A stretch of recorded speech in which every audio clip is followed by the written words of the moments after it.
which one, when the receipts are duplicates, and the business office will kick the report back if you have the same receipt, the same $10 receipt for two different transactions. So you'll have to figure out which ones, which one you're missing anyway. So by using that that comment, it'll be quicker for you to figure out which ones are already uploading, which ones are not. Yeah, and I'll also add, like, number one, if y'all haven't ever like used any of these documents, like, I know it might seem like a little overwhelming, but once you get the hang of it, it's super helpful. So just like want to throw that word of encouragement out there. Also, the way that you like name your receipts can be really helpful. And as far as what happened, we're gonna get into. Yeah. I'm sorry.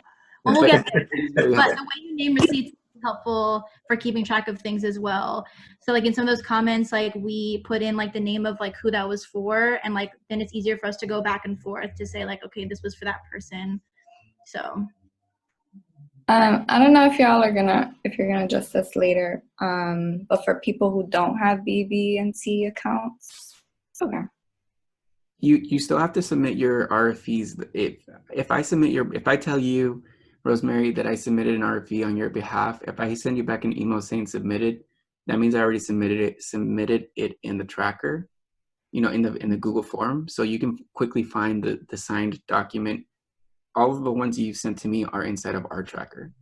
Mm-hmm. But if I'm purchasing something that's not and this is, I don't know if I should jump into this question now since it's a little bit more specific. Mm-hmm. But if I'm purchasing something that's not just a scholarship. With your own money? So what my experience has been is that I'm given a credit card, and then I purchased it there. But I personally don't have a BB&T account, so I can't go through that process. Yeah, you're not going to go through the weekly audits. I would do your weekly audits. That we'd follow the same process where you would get the card from me, and then you would, before you give it back to me, you're expected to, or you can give it back to me, and it doesn't have to be in this specific order, but the moment you get back to the office, you're expected to upload it into the Google form. Okay. And this cuts back on missing receipts and going back and forth. I know I'm going to be sending out some additional emails requesting receipts based off of what's missing and what's not missing.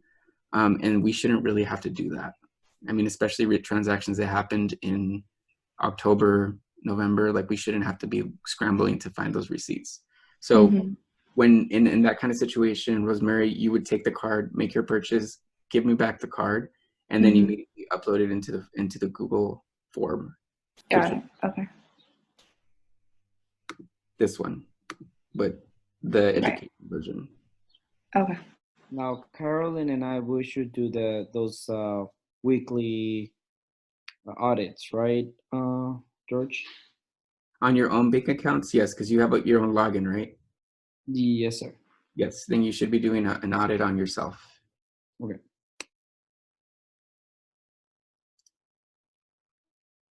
Anybody else? Okay, cool.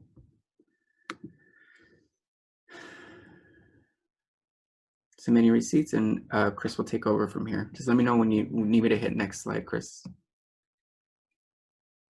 Of course. Okay. All right, so when submitting receipts, so these are the sections that we're going to cover. Making purchases, uploading receipts, weekly audits, following up with a tracker, and missing receipts within audits. Give me a second. Next slide, please. Okay. All right, so first you're going to upload your receipts. You want to make sure that you put your receipts on like a old scratch paper, not scratch paper, but reusable paper. You're going to tape it onto there, and you're going to scan the receipts. You would want to scan your receipts individually, because when it comes time to actually uploading them and then also putting them into Expensify, it's a little bit easier to just keep them separate. So scanning them separately, and then also like putting them in the scanner. I'm sure I'm sure as most of you probably know that, trying to stack them on top and making it scan through one, like they have a high probability of getting stuck. So you're just going to scan the receipt to your email. I believe Cynthia is working on like a different way of doing that. I know she mentioned wanting us to just take a picture of the receipts and sending it to our email, so that way we also don't lose it if you're out making a purchase, or the email or the receipt tends to get faded very quickly. That way you just have that information on hand. So yeah, you can correct me if I'm wrong, but I think we decided that this Google form is gonna be sufficient enough where we don't have the additional step of having to send it to your own email address is not needed anymore. Okay, my apologies. I think.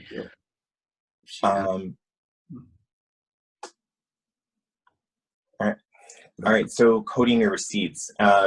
Looking at there you go. The highlighted areas on this receipt are the areas that you want to focus on. So looking at the where you spent the money at, the date, the amount, and the program are going to be areas that you're going to want to just keep track of. Obviously, your program isn't going to be on the receipt, but the other two areas are. So first, when you email this to, or when you scan it and email it to you, you're going to want to download it from your email onto your computer. You can see that in the top right-hand corner of your screen. And you're going to want to name your receipt something that whoever is doing the uploading and or budgeting the account can easily find the receipt. So as far as for health promotions, business name, date of purchase, amount, and its associated program is the naming procedure that we're going to go with. I believe you guys are going to stick with the same thing.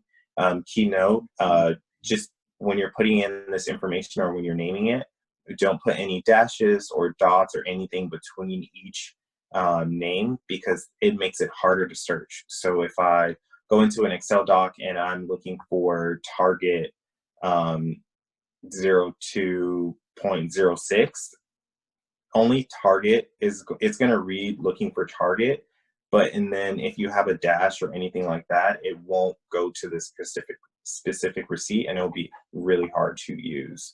Also, just keep in mind that the types of punctuation marks that you can use within saving, or while you're saving different documents, yeah, you can only use dots. Next. So before we move on, I do want to show the why part, because okay, the saying if you need to quickly find the receipt, I mean, obviously the tracker is there, but this is the other reason why, because this is more helpful on the reconciling side. So this total is 64.21, right? So if I search 64.21, the receipt pops right up.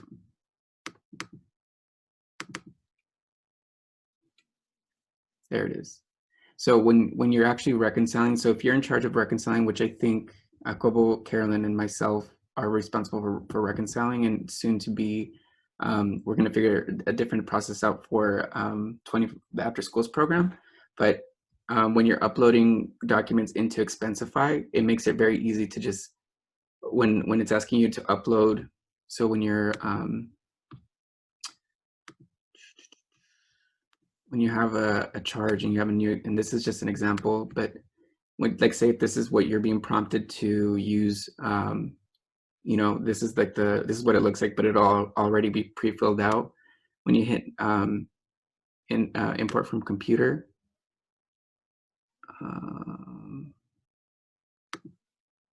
I can just put 64.21, right? Hit search, and there it is.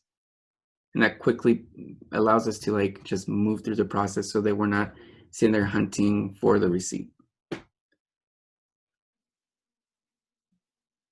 All right, so Chris, go for it.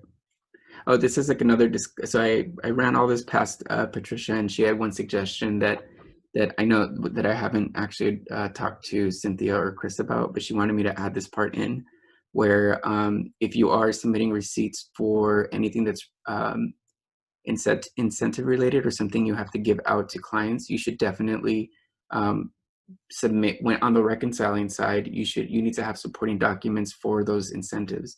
So for example, if you're giving out gift cards, you need to upload your incentive log. If you're giving out, like her example was, if you're giving out laptops, then you should have a list of clients that you gave out the laptops to, right along with the receipt that you're uploading into Expensify. And I know that that's going to be difficult to do with incentives for like, when she mentioned that, I immediately thought of like the CTRL program,